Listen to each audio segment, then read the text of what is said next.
ಸ್ಪಷ್ಟ ಐತಿ. ಅದು ಕಡ್ಡಾಯವಾಗಿ ಧರ್ಮದ ಒಂದು ವಸ್ತ್ರ ಅಲ್ಲ.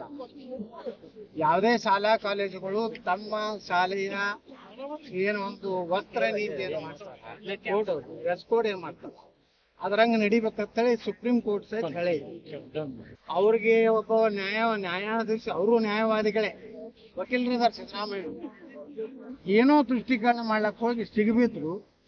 ಈಗ ಅದ್ರಿಂದ ಹೊಳ್ಳಿ ಈಗ ಇಲ್ಲ ಅಂದ್ರೆ ಅವರು ಇದ್ರದ ಭಾರಿ ಬೆಲೆಯನ್ನು ನಾಳೆ ಲೋಕಸಭಾದಾಗ ತೆತ್ತಾರೆ.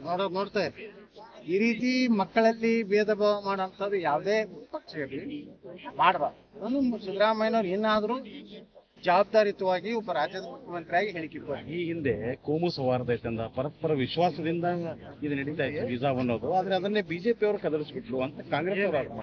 ನಾವೇನ್ ಕದರ್ಸಿಲ್ಲ. ಡ್ರೆಸ್ ಕೋಡ್ ಏನಿದೆ ಅದನ್ನ ಮೇಂಟೈನ್ ಮಾಡತ್ ಹೇಳಿದ್ಬಿಟ್ರೆ ಬಿಜೆಪಿ ಏನು ಅದ್ರಲ್ಲಿ ಕೈ ಹಾಕಿಲ್ಲ. ನಿಮ್ಮ ಶಾಲೆಯ ಡ್ರೆಸ್ ಕೋಡ್ ನಿಮಗೆ ಸ್ವತಂತ್ರ ಅದ್ರಿ. ನೀವು ಯಾವ ಡ್ರೆಸ್ ಕೋಡ್ ಅನ್ನ ನೀವು ಒಂದು ನಿರ್ಣಯ ತಗೊಂಡ್ರೆ ಅದಕ್ಕೆ ನೀವು ಬದ್ಧ ಆಗಿರ್ರಿ ಅಂತ ಇಷ್ಟು ಇಟ್ಬಿಟ್ರೆ, ನಾವು ಇದೇ ರೀತಿ ಡ್ರೆಸ್ ಇರ್ಬೇಕು ಅಂತ ಹೇಳಿ ಎಲ್ಲೂ ಸರ್ಕಾರದಲ್ಲಿ ಹಸ್ತಕ್ಷೇಪ, ಬಿಜೆಪಿ ಸರ್ಕಾರದಲ್ಲಿ ಎಲ್ಲೂ ಹಸ್ತಕ್ಷೇಪ ಇಡೀ ದೇಶನಾಗೇನೆ ಇದೆ. ಕರ್ನಾಟಕದಲ್ಲಿ ಹಾಕಿದ್ರು ಈ ವಿಷಯ ದೇಶನಾಗ ಎಲ್ಲೂ ಇಲ್ಲ.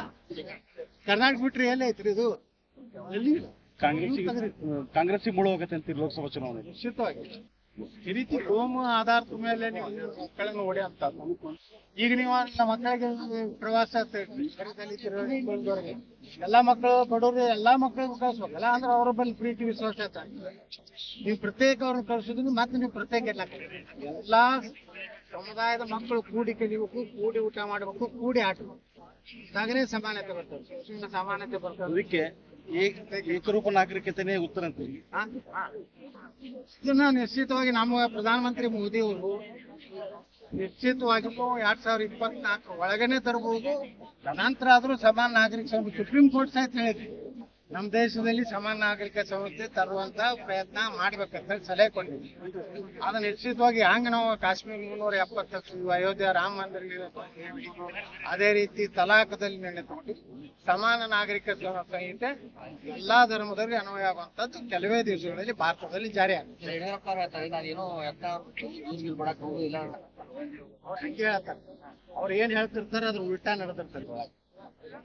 ಯಡಿಯೂರಪ್ಪ ಅವ್ರ ಮಗ ಏನ್ ಮಾತಾಡ್ತಾರಲ್ಲ, ಹಿಂದಕ್ಕೆ ಹೇಳಿದ ವಿಜೇಂದ್ರ ಏನ್ ಹೇಳಿದ್ದ, ಶೋಭಾ ಕರಂದ್ಲಾಜೆ ಅಧ್ಯಕ್ಷ ಆಗ್ಲಿಕ್ಕೆ ಯತ್ನಾಳ್ರು ನಮ್ದೇನು ಅದ್ರಾಗ ಅಲ್ಲಿ ನ್ಯಾಯ ಹೈಕಮಾಂಡದಾಗ ಎಲ್ಲ ಪ್ಯಾಕ್ ಮಾಡ್ಕೊಂಡ್ ಬಂದ್ವಿ. ಅದಕ್ಕೆ ಹೇಳಿಕೆ ಕೊಡಿ. ಇವತ್ತೇನು ಯಡಿಯೂರಪ್ಪ ನಿನ್ನ ಹೇಳ್ಯಾರಲ್ಲ, ಈ ಕಂಪ್ಲೇಂಟ್ ಕೊಟ್ಟಾರ ಅವ್ರು ಕೊಟ್ಟಾರ, ಅವ್ರದ್ದು ಏನೊಂದು ನಡೆಯಲಾಗೈತೆ ಅಂತ ಹೇಳಿ ಮುಂದೆ ಮರ್ಯಾದೆ ಹೋಗ್ಬಾರ್ದು. ಮತ್ತೆ 14 ನೋಟಿಸ್ ಕೊಡ್ಲಿಲ್ಲ, 14 ಹೊರಗೆ ಹಾಕ್ಲಿಲ್ಲ, ಮರ್ಯಾದೆ ಹೋಗ್ಬಾರ್ದು ಅಂತ ಅವ್ರು ಇಂಥದ್ರಾಗ ಅವ್ರು ಶಕುನಿ ಇದ್ದಂಗೆ ಅದಾರ.